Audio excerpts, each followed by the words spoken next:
In September 2022, Ethereum abandoned the system that secured it for 8 years. The network didn't collapse. That terrified people. Bitcoin launched in 2009 with a choice already baked in.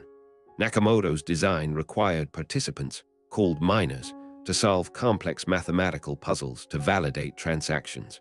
The first miner to solve the puzzle got to add the next block. They earned new coins as payment. This was proof of work. It had a consequence. It consumed enormous amounts of electricity. By 2020, Bitcoin mining used as much power as some nations. The alternative existed earlier than most realized. In the mid-2010, researchers proposed proof of stake. Instead of miners, participants called validators would lock up their own cryptocurrency as collateral. The network would randomly select validators to propose blocks. If they misbehaved, the network would destroy or slash their locked coins. No puzzles, no industrial farms, dramatically less electricity.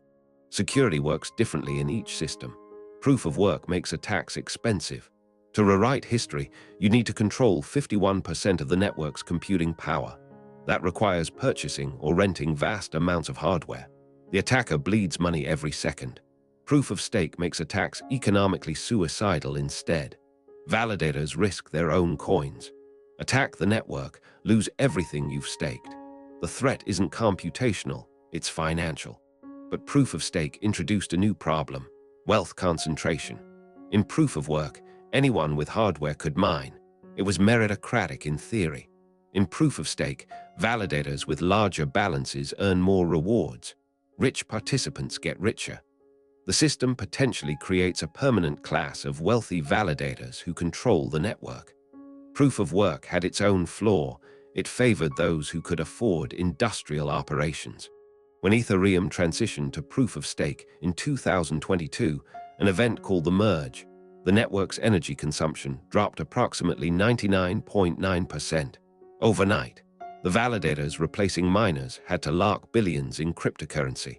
The security model shifted from expensive to attack to suicidal to attack. No system is perfect. Both models distribute power. Both have costs.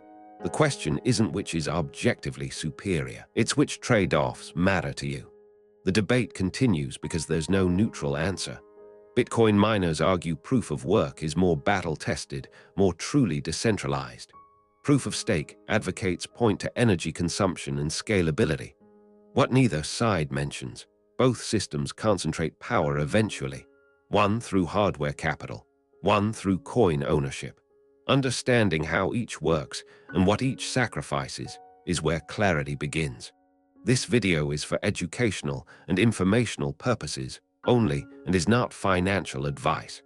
Always do your own research.